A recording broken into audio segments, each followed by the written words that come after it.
Being 23 years of age in 1 month's time, and not a lot of people know that, 1 month from today is his 23rd birthday. Did you ever think that you would be where you are right now when you climbed on a mini moto in 1998 at the age of 3 years of age? Never. I think when I started it was just a hobby, just a kid that enjoyed a lot to go on the bike without trying to compete, without trying to win races, just trying to be on the bike, enjoying a lot. But year by year, I enjoy more the competitivity, trying to win races.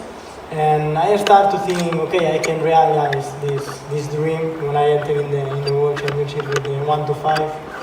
When I win my first race, I try to start to realize that maybe I can do it. So from there, I start to work really hard, and finally, I found myself here. Fantastic. We're so happy to be here. And I know that Peter's got quite a pertinent question to ask you, and it's something that I think a lot of people don't realize. Pete? Yes, I'd just like to ask you. I've done a bit of Googling, Greg's done some Googling, 25. I can pick up the Maverick and I can pick up the rest, but the 25, we can't find a link to your past. We can't find a link to Top Gun. Firstly, what is there a link to Top Gun? But Maverick as a brand is exciting, and I just can't work with 25. Give me a hand. Well, when I was a kid, I liked it a lot. One motocross rider that was with the 25. His name is Ivan Cervantes. I like it a lot, and I try just to understand the meaning to me. And the first time I ride the 25, I win the race. So finally I keep it. The superstition. Yeah. And another reason is because it's the maximum points you can get in one race.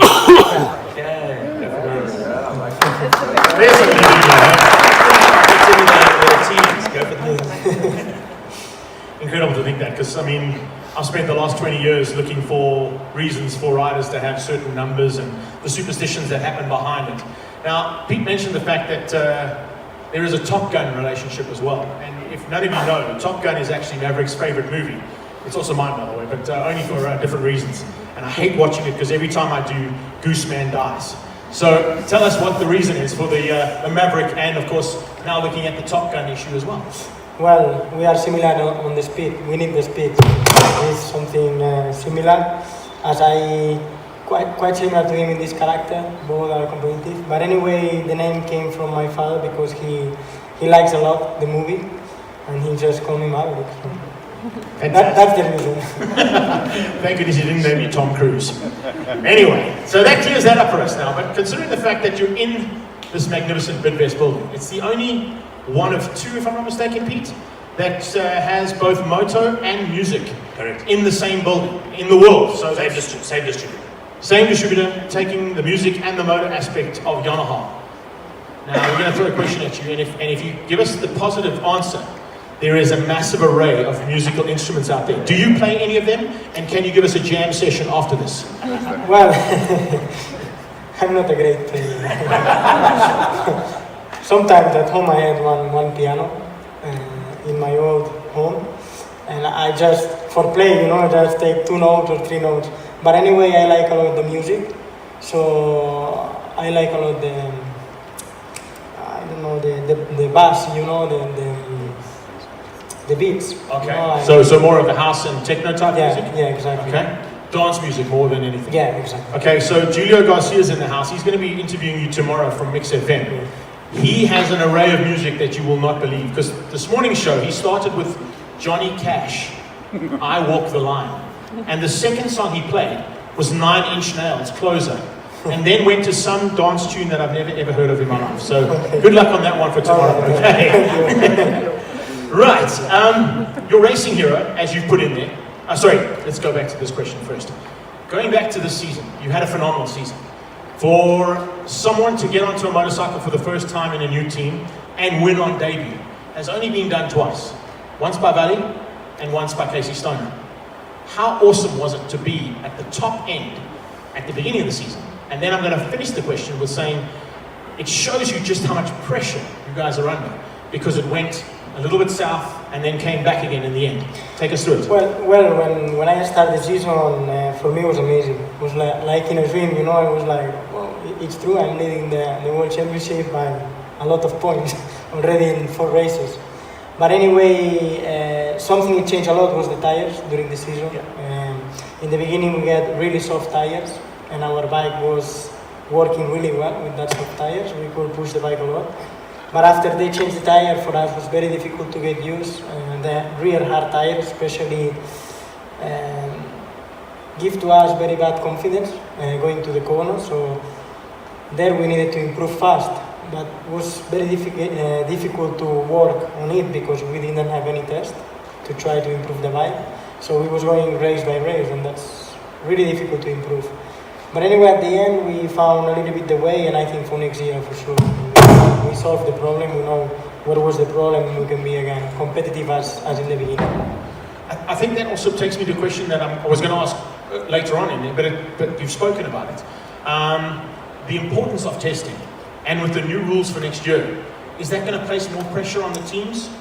For sure, because you have to work faster and it's always difficult. But anyway, if they add some races on the championship, we are trying to, make it fast. Anyway, we want to try to, as I said, always set up the bike really fast and trying to be the most competitive we can. That's fantastic. I think it may be this microphone. I'm just going to turn that one off. No problem. When you talk about racing at that top level, the first time I was introduced to the sport of MotoGP on a live level. I know more about the bike. Honestly, the MotoGP is an amazing bike, especially the Yamaha. For me, it's the best bike I rode ever, so something special. As I said, the pressure is always there. We all want to win, and that's the target and the objective of the big brand of Yamaha. You're speaking of brands, and that leads me to the next question. You've ridden for two very powerful brands in MotoGP, one being Suzuki and then moving on to Yamaha. And with those two brands, it also shows you the amount of effort that gets put in from their side to ensure that you've got them. But there's also the Maverick Viñales brand. Now, your hero is Buddy. You've said that on your bio. He's created a brand which literally is world famous, and you don't even have to be involved in the motor racing industry to realize that it's such a big brand. Are you looking to do the same kind of thing with the MV25?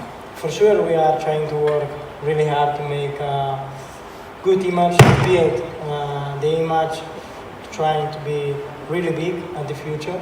So sure, I think we are doing a good job. Every race there is more 25 on the tracks and we are trying to make it bigger. So we always try to work on the designs, on the style of the clothes. I think year by year we try to make more style for the street, not more for the race, as I said. It is cool because being a youngster, as you are, that's exactly what you're appealing to. You're appealing to the 13 to 25-year-olds, and that is exactly what they're looking at. They're saying, well, if Maverick Viñales is wearing that kind of hoodie or those kind of shoes, and those are some very bright-ass shoes. I'm just going to say that, but we'll see them later on.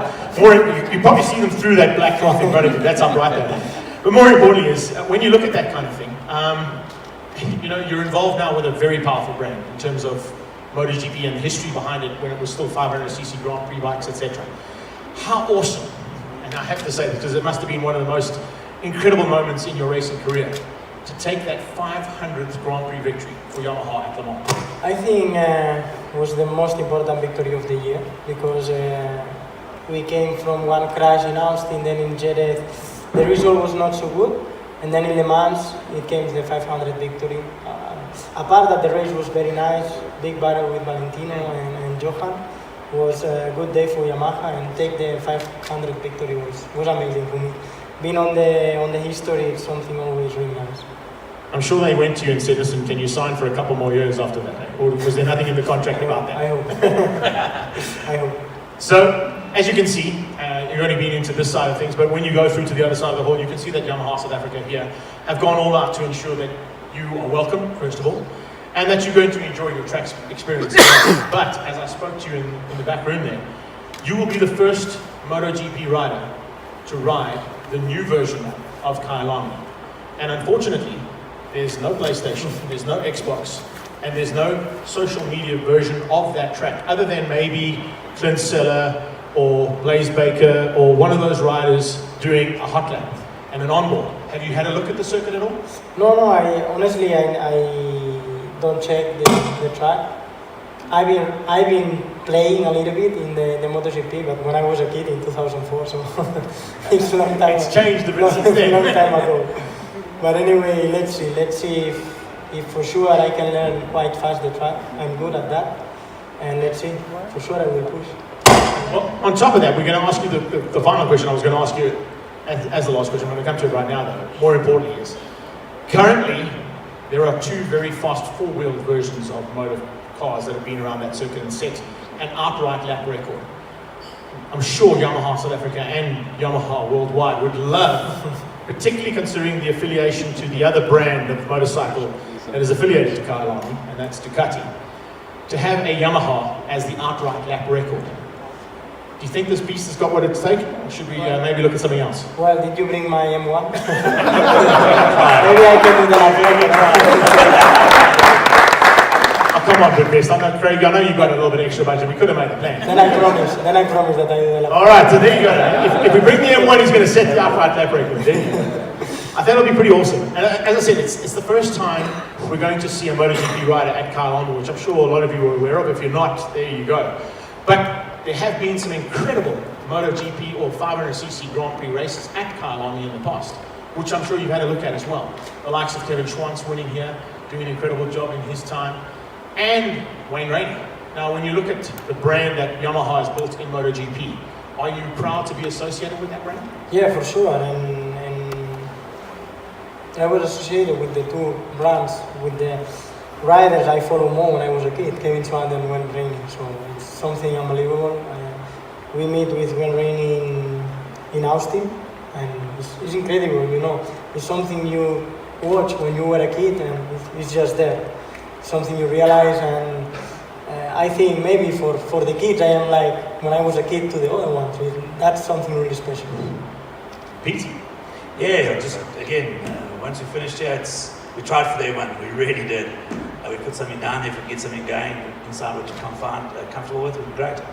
And I think once we finished here, just let the people know, we're going to do a quick walk around the building with you, and then take a group photograph. We've got Maverick came and said there was X amount of time. He said, so we can handle a bit more. So we're going to have some more time. And that's really great awesome. group photograph. And obviously, I would like to introduce you to our Japanese counterparts. Yes, sure. Yamaka-san and Shimushi-san, who were instrumental in getting you here. So then, thank you to you too. Perfect. A few more before we go though. The test session went really well in Valencia, ending up at the top. What was your favorite configuration? I know they gave you 4 bikes to play with. What do you think is going to be the one to use for next year? Well, we tested in Valencia 4 bikes, in Malaysia 4 more bikes, so still it's really difficult to understand which way to go. But we can understand that the character of the engine of last year helps a little bit more with this type of tire. Doesn't mean it's better, just it helps a little bit more the bike with the hard type of tire. So let's see which way we follow. For sure, we will try to don't make the mistake we did this year, you know, as doing a perfect bike for that tire, because it's what it happened this year. But anyway, I think Yamaha have a really good potential, and we're gonna fight for the title as we was trying this year. We definitely think that you're going to be at the top, and I know there's a lot of people here that would agree with me. A few other changes to the rules next year. We'll see a new safety innovation. I don't want to ask this question too badly because it might come out wrong, but have you had a chance to test the new Alpine Stars leathers with that airbag system put in it? Yeah. And I don't mean by crashing. No, I mean already I used the airbag from 2013, so it's a long time I use. And yeah, sure. Every year we improve the reaction time. So before I touch the ground already it's open, and that's really nice because we suffer a lot on the shoulders, especially when we do hike sides. So with the MotoGP the crashes are quite big. So it's a good help. It's a good help. Well, that's fantastic. I think just a final thing from our side once again is to reiterate, please, if you can, it would be really nice to have a 2-wheel machine at the top end of that outright lap record, but we'll leave it to you. Ladies and gentlemen. I'm gonna try for sure. I know. I'm on holidays, but I'm gonna push. You're going to have me doing this tomorrow. Yeah, there's some really awesome sections to the circuit, and Really good riding. a lot of the MotoGP riders that have been here in the past, the one thing that they can say is that they have got a real turnaround in terms of the elevation. The elevation is really nice, so I hope that you enjoy that. Okay. I am getting a signal in the background that we're good to go. So, ladies and gentlemen, once again, Maverick Viñales.